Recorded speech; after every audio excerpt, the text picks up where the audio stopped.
Assalamualaikum warahmatullahi wabarakatuh. Sahabat tabligh yang dirahmati Allah Subhanahu wa taala. Selamat datang kembali pada program Syiar Tabligh Taman Keluarga. Program ini adalah kerjasama antara Majelis Tabligh Pimpinan Pusat Muhammadiyah dengan TVMU Yogyakarta. Kali ini kita akan membahas tentang parents, tetaplah taat meskipun berat. Telah hadir bersama kita di kesempatan ini Ustazah Nurul Hidayah. Assalamualaikum Ustazah. Waalaikumsalam warahmatullahi wabarakatuh. Bagaimana kabarnya? Alhamdulillah baik sekali. Terima kasih Mbak Nurbaiti sudah diundang kemari dalam suasana yang hangat ini. Masya Allah. Nah ini kita penasaran nih. Parents tetaplah taat meskipun berat. Nah terasa lekat tetapi maknanya dalam nih. Walaupun berat tapi harus taat. Nah ini monggo Mbak Nurul Hidayah bisa memaparkan dan mudah-mudahan ini menjadi pembelajaran buat kita bersama. Baik, silahkan. Terima kasih Mbak Nurbaiti atas waktu yang diberikan. Sahabat tabligh yang dirahmati Allah, saya awali dengan melantunkan ayat suci Al-Quran surat Al-Baqarah ayat 155. A'udzu billahi minasyaitonir rajim. Bismillahirrahmanirrahim. Walanabluwannakum bisyai'im minal khaufi wal ju'i wa naqsim minal amwali wal anfusi was samarat wa basyiris sabirin. Mbak Nurbaiti, kita semua sudah mafhum dengan ayat tersebut, bahwasannya Allah sudah menjanjikan bahwa setiap kita akan diberikan ujian bermacam-macam. Sebagaimana Quran surat Al-Baqarah ayat 155 tadi menjelaskan kepada kita semua, ada ujian berupa ketakutan, kemudian kelaparan, kemudian kekurangan harta, kekurangan jiwa dan juga buah-buahan. Namun Allah menghibur kita, sampaikanlah kabar gembira kepada orang-orang yang bersabar. Masya Allah. Sebagai orang tua di era modern ini, sahabat tabligh yang dirahmati Allah, tantangannya besar sekali. Karena saya merasakannya sendiri. Oh ya? Masya Allah, anak masih kecil-kecil, masih usia SD dan Masya Allah, walaupun usia SD, iya tantangannya itu sudah sangat besar dari sananya. Dan ternyata ini sudah disampaikan dalam Quran surat Al-Baqarah ayat 155 tadi, kita akan diberikan kecemasan, ketakutan. Nah, kecemasan dan ketakutan ini memang sudah mafhum, sudah umum, merupakan sebuah validasi yang ada begitu pada terutama orang tua. Salah satunya adalah ketika anaknya prestasinya kurang bagus. Ketika anaknya tidak bisa bergaul sesuai dengan harapan, ketika anaknya tidak sesuai dengan ekspektasi yang ia harapkan, maka ketakutan akan masa depan anak, ketakutan akan jadi apa nanti anakku di masa depan kalau sekarang seperti ini. Sedangkan kita tentu saja ingin meninggalkan generasi yang kuat dari segala sisi, tidak hanya generasi yang kuat dari sisi fisik saja tentu saja, yang lebih adalah generasi kuat dari dalam jiwa, dari hati begitu. Jadi kondisi era yang seperti ini berbagai macam ujian dari semua lini, baik itu dari internal keluarga, perbedaan parenting antara suami, antara istri, bahkan nanti ada orang ketiga, misalkan kakek nenek yang masih tinggal serumah, kemudian nanti ada tetangga yang mempengaruhi dan sebagainya, juga dari media sosial yang tidak hanya diakses oleh orang tua, tapi anak-anak kita pun sudah mengaksesnya, dan semua hal yang ada itu patut kita waspadai namun tidak untuk kita takutkan. Karena Allah sudah memberikan clue, memberikan poin bahwa berikanlah kabar gembira kepada orang-orang yang sabar. Nah, jadi dari situlah saya ambil tema parents tetaplah taat meskipun berat. Karena sesungguhnya taat tidak hanya di masa-masa yang ideal saja, Mbak Nurbaiti. Jadi tidak hanya di masa-masa yang kita sedang on the track, yang kita sedang imannya naik, tapi justru ujian ketaatan itu sangat terasa ketika kita sedang futur, imannya turun, sedang berada dalam kondisi yang rendah di sisi apapun. Bisa dibilang kalau orang zaman sekarang bilangnya sedang berada di titik nol. Bukan titik nol KM ya, Iya. tapi titik nol kehidupan kita. Iya. Begitu. Mungkin di rumah sedang ada perselisihan dengan pasangan. Anak tidak bisa diatur, tidak sesuai dengan apa yang kita harapkan. Diberitahu, diberi nasihat malah membantah. Di lingkungan kita sedang disoroti misalkan karena terjadi sesuatu mungkin menjadi bahan gibah dan sebagainya. Kemudian di pekerjaan mungkin sedang tidak baik-baik saja. Justru di saat itulah kita harus selalu menjadi orang yang taat walaupun berat. Seperti itu. Betul sekali, menarik ya ini ya. Jadi berat memang selalu mungkin ya dirasakan oleh hampir semua keluarga ya. Nah ini yang sangat mengulik-ngulik nih. Nah taat itu ya kan bisa jadi memang satu kewajiban. Nah sekuat apa sih orang tua yang harus diusahakan nih untuk anak-anak dan tetap dalam relnya ya itu bagaimana Mbak Nurul? Ya, jadi sebagai orang tua sebenarnya kuncinya untuk menjadi taat itu satu sih. Sebagaimana disebutkan dalam hadis riwayat Bukhari dan Muslim yang menyatakan Nabi Shallallahu Alaihi Wasallam bersabda, ketahuilah bahwa di dalam jasad kita itu ada segumpal daging. Ketika daging itu baik, maka baiklah seluruh tubuh, dan ketika daging itu jelek, buruk, maka buruklah seluruh tubuh. Kunci menjadi orang tua yang taat selalu dalam segala situasi, on the track dalam segala suasana adalah dengan menjaga hati. Begitu Mbak Nurbaiti. Menjaga hati, maka ketika kita sudah menjaga hati, yang artinya hati kita selalu terpaut kepada Allah Subhanahu wa Ta'ala, maka insya Allah kita tidak akan mudah emosi, tidak akan reaktif ketika ada masalah. Misalkan ada anak kita nakal atau bandel, kita tidak akan mudah mengeluarkan kata-kata yang tidak seharusnya. Karena kita semua tahu bahwa perkataan adalah doa. Jangan sampai sebuah perkataan buruk dari seorang ibu justru menjadi doa yang buruk untuk anaknya di masa depan. Na'udzubillahi min dzalik. Oleh karena itu, yang harus selalu kita jaga sebagai orang tua agar selalu on the track di masa-masa seberat apapun adalah dengan menjaga hati. Menjaga hati ini nanti akan ada banyak hal Mbak Nurbaiti supaya apa? Supaya Allah itu selalu ridho terhadap sekecil apapun usaha dan ikhtiar yang kita lakukan. Karena kita juga semua tahu sebanyak apapun ikhtiar usaha yang kita lakukan, jika niatnya tidak diawali dengan hati yang bersih, belum tentu amalan-amalan kita itu diterima oleh Allah. Maka kuncinya kembali kepada tazkiyatun nafs, kebersihan jiwa, pensucian hati. Masya Allah ya.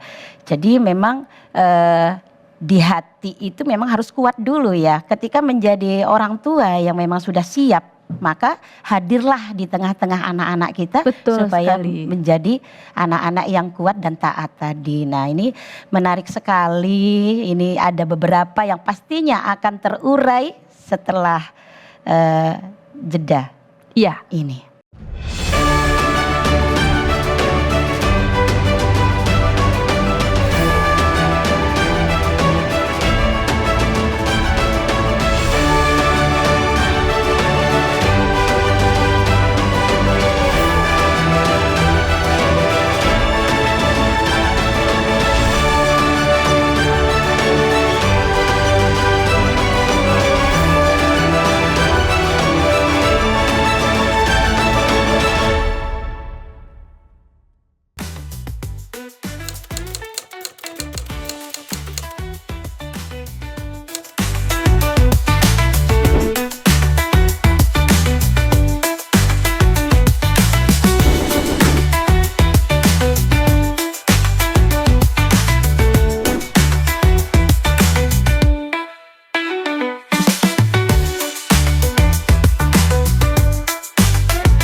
Sahabat tabligh yang dirahmati Allah, jumpa lagi pada sesi ini. Kita masih membahas tentang parents tetaplah taat meskipun berat.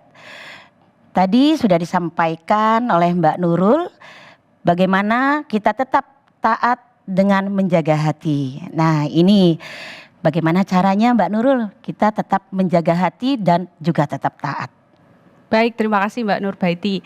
Sahabat tabligh yang dirahmati Allah, sebelum kita masuk ya ke dalam tips bagaimana menjaga hati agar selalu on the track di jalan Allah, kita harus menyadari, menumbuhkan awareness bahwasannya Allah memberikan ujian kepada kita semua itu sesuai dengan kemampuan kita.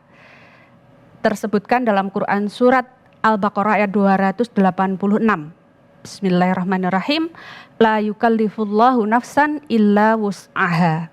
Bahwasanya Allah akan memberikan ujian pasti disesuaikan dengan kemampuan kita sebagai hamba.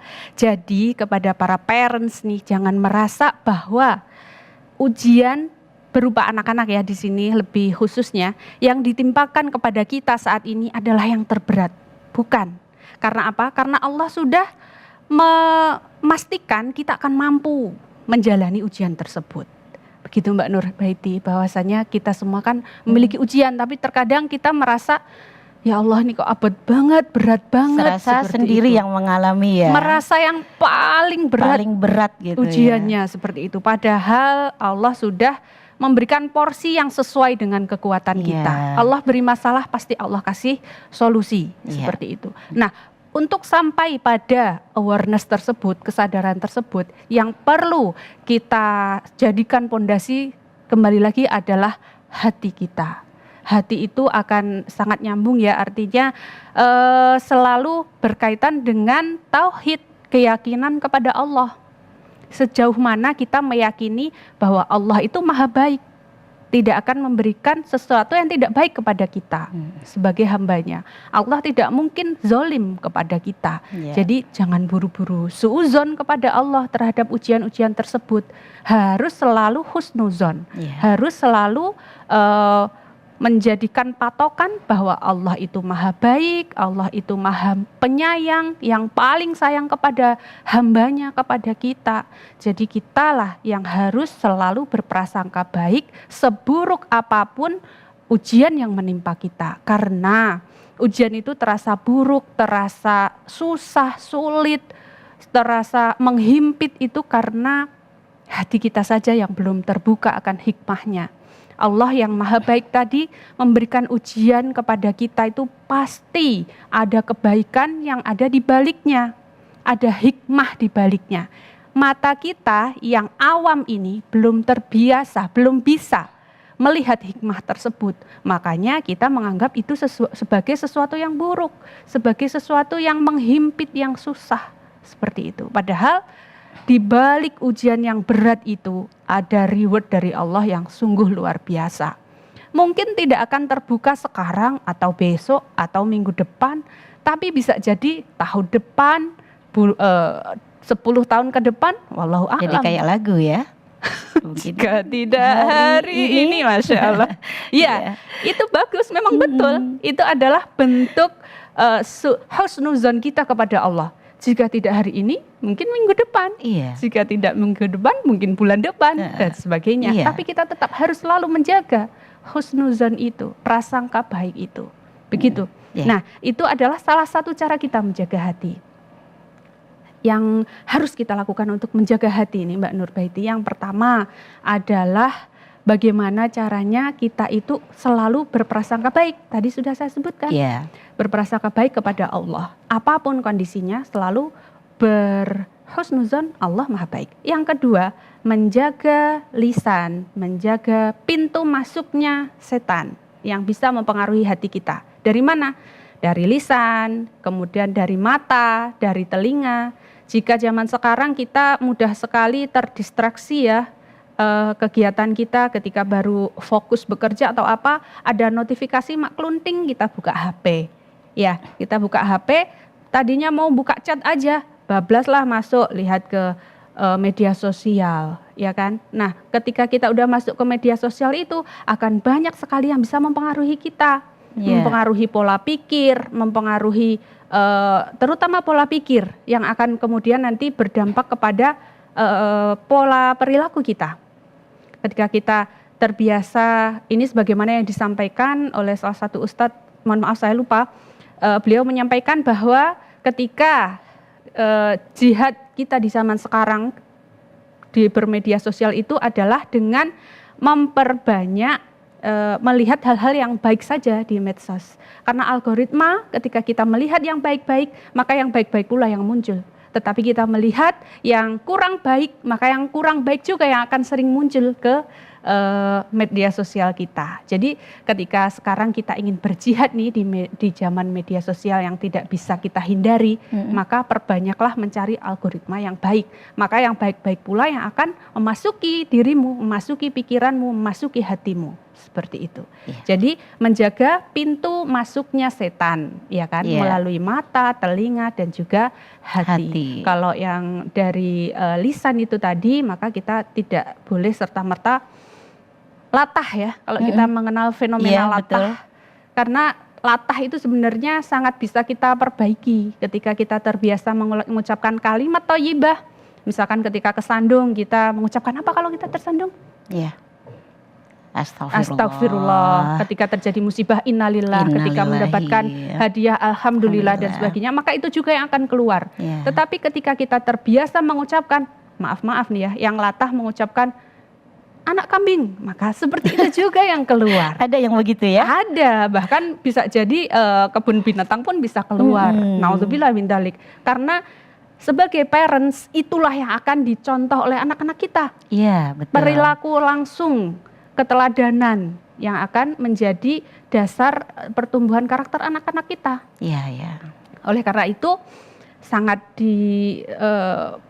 haruskan ya, sangat diwajibkan kepada para parents untuk menyadari bahwa menjaga hati itu salah satunya adalah dengan menjaga asupan-asupan kita melalui mata, telinga dan juga mulut kita supaya hati tetap bersih. Iya, betul. Kemudian yang selanjutnya adalah dengan tetap menjaga rasa kesyukuran, qanaah.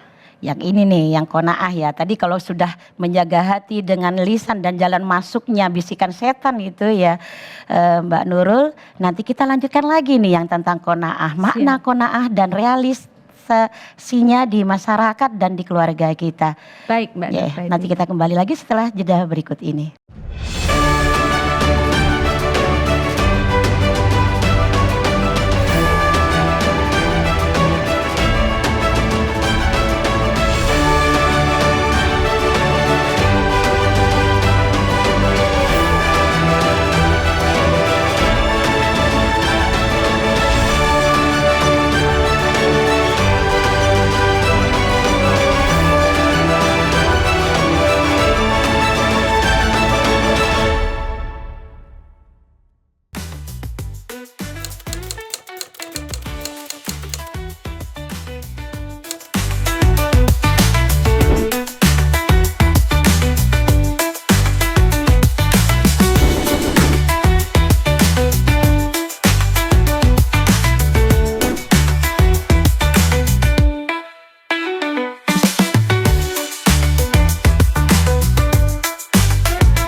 Sahabat tabligh yang dirahmati Allah, untuk menjadi parent yang taat meskipun berat, kita harus menjaga hati, berprasangka baik kepada Allah, menjaga pintu masuknya setan, dan yang keempat adalah qanaah.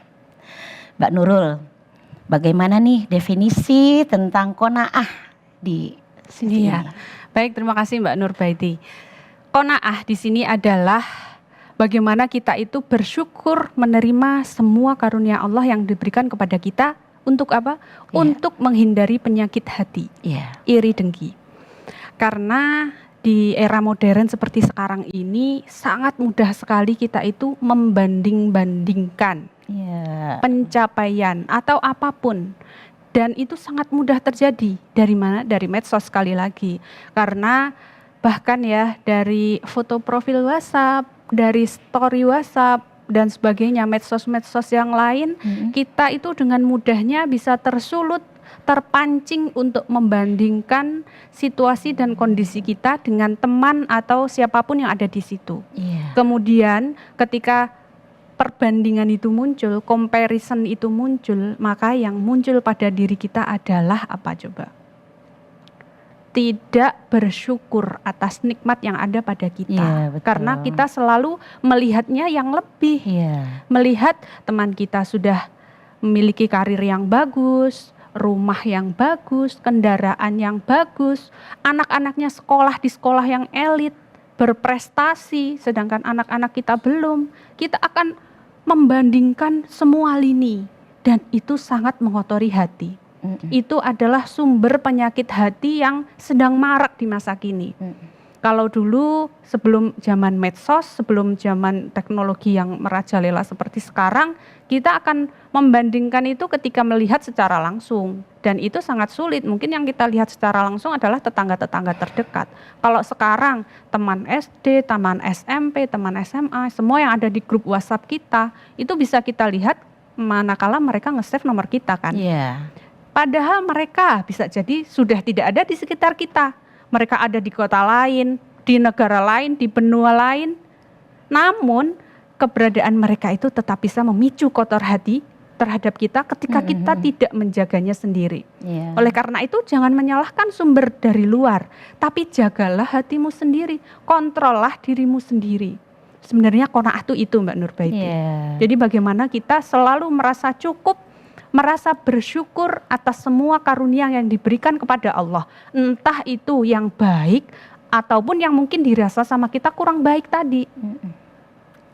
Yang kurang baik tetap harus kita syukuri. Karena iya, di balik betul. semua itu ada hikmah. Iya. Dan yang baik jangan sampai membuat kita sombong, membuat kita tinggi, merasa levelnya naik. Tidak, karena justru itu akan mengotori hati kita juga. Jadi tetap harus rendah hati dan harus menjaga supaya semua ini tidak bisa kita lakukan tanpa rahmat dari Allah. Iya. Kita bisa melakukan semua ini karena la haula wala quwata illa billah. Tiada daya dan upaya melainkan dari Allah semata.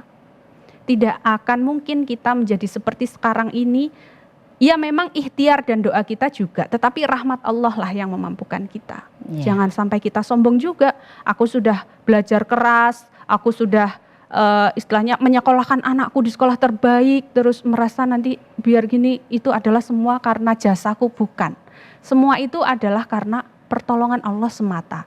Kalau awareness itu tidak dimunculkan pada diri kita, maka yang ada kita akan menjadi sombong. Seperti itu. Jadi lupa sepertinya ke aku lagi ya. Ke aku Iya, lagi. Padahal tanpa Allah tiada aku. Iya, Apalah aku remahan-remah la haula wala quwata illa billah ya. La haula wala Iya. quwata illa billah. Iya, betul. Dan sandaran menjadi taat dan kuat itu kepada Allah Allah semata. Subhanahu wa taala. Seperti itu. Iya. Dan perlu juga kita ketahui Mbak Nurbaiti, bahwasanya Allah itu memberikan permasalahan ujian kepada kita, baik itu baik ataupun buruk, itu sejatinya adalah baik. Sebagaimana hadis riwayat Muslim yang Rasulullah Shallallahu Alaihi Wasallam bersabda, sesungguhnya sangat menakjubkan urusan seorang Muslim. Semua urusannya adalah baik baginya. Jadi parents di rumah, dimanapun, dengan ujian seberat apapun, serumit apapun, tetaplah harus berhusnuzon, karena semua urusan kita itu sejatinya baik buat kita. seperti itu. Ya, kembali ke la yukallifullahu nafsan. Nafsan Semua illa sudah dengan wus'aha. ukurannya masing-masing dan Betul, itu. betul sekali. Dan kita juga harus ingat bahwa Allah itu selalu memberi penghiburan kita sebenarnya di dalam Al-Quran. Banyak sekali ayat di dalam Al-Quran yang menyebutkan innallaha ma'as-sabirin, ya kan? Allah selalu bersama dengan orang-orang yang sabar. Di dalam Quran surat Al-Baqarah ayat 153, Bismillahirrahmanirrahim. Ya ayyuhalladzina amanu sta'inu bis-sabri was-shalah. Innallaha ma'as-sabirin. Jadi Allah, serumit apapun permasalahan kita harus selalu bersabar dengan sholat. Iya, jadikanlah sholat dan sabar. Sholat dan sabar sebagai penolongmu. Iya, itu betul, tadi. iya. Jadi itu adalah next ya. Yang tadi nomor berapa? Cara menjaga hati. Iya. Cara menjaga hati berikutnya adalah dengan menutup semua kegiatan kita itu dengan amal baik, melingkupinya dengan amal baik, seperti itu. Amal baik itu apa saja? Apapun, mulai dari membasahi lisan dengan zikir, perbanyak istighfar, ya kan? Istighfar, sebagaimana Rasulullah mencontohkan 70 istighfar setiap hari. Kita yang bukan Rasul masa cuma 70? Ya, maksudnya kalau kita berpikir Rasul aja, perbandingan dengan Rasulullah ya. Jadi membandinginnya jangan semua sama yang di medsos aja, sama Rasul juga dong gitu. Perihal ibadahnya seperti itu. Jadi membasahi zikir dengan membasahi lisan dengan zikir. Kemudian misalkan kita sholat belum tepat waktu, usahakan tepat waktu. Belum berjamaah, sekarang ada anak-anak di rumah, ajak anak-anak berjamaah. Apapun lakukan, usahakan. Karena itu yang akan ditiru oleh anak-anak kita nanti. Yeah. Kemudian doa, ya kan. Sholat tadi selain sholat fardu, kita bisa tambah dengan sholat sunnah lainnya. Duha, kemudian tahajud. Kalau kita rutin melakukannya, tanpa disuruh pun anak-anak udah akan mengikutinya sendiri. Yeah, karena betul. anak-anak itu sekali lagi mencontoh, meniru. Dan walaupun kekarapan, kemauan hatinya itu belum ingin, tapi karena kita ritmenya sudah dibiasakan, anak-anak akan terbiasa sendiri. Bangun subuh sendiri, sholat sendiri. Karena apa? Karena melihat orang tuanya. Itu akan sangat mempermudah anak-anak di masa depan. Yeah. Ketika kita tidak membiasakan anak-anak untuk bangun pagi, untuk sholat subuh, maka di masa depan anak-anak akan kesulitan. Ya, seperti itu. Baik Mbak Nurul, ini sangat menarik ya. Jadi memang harus menjadi role model tentunya. Betul. Parents ini ya. Monggo disilahkan untuk closing statement di akhir sesi ini. Baik, terima kasih. Sahabat tablik yang dirahmati Allah, menjadi parents di era modern, jadi orang tua di masa kini, tentu tidaklah mudah.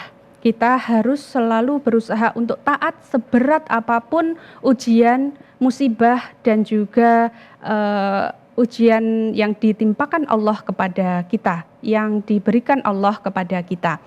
Dan juga kita harus selalu bersabar, karena sabar bukan berarti diam, tetapi sabar adalah kita aktif mencari solusi dan juga aktif berdoa kepada Allah, beribadah kepada Allah. Sabar adalah sejatinya warisan yang akan kita berikan kepada anak-anak kita nanti dikala mereka dewasa. Jadi jangan buru-buru kecewa ketika anak-anak kita belum sesuai ekspektasi kita, karena Allah sudah memberikan takdir untuk mereka yang terbaik dan kita tentu saja belum bisa mengetahui. Jadi tetap jaga husnuzon kepada Allah, tetap menjaga hati, menjaga lisan, menjaga mata, menjaga telinga, supaya kita tetap bisa taat di era yang berat ini. Demikian. Ya, sahabat tabligh yang dirahmati Allah, demikian siar tabligh Taman Keluarga pada kali ini. Sampai jumpa di episode berikutnya yang tak kalah menariknya. Nasrum minallah wa fathun qarib wa basyiril mu'minin. Wassalamualaikum warahmatullahi wabarakatuh.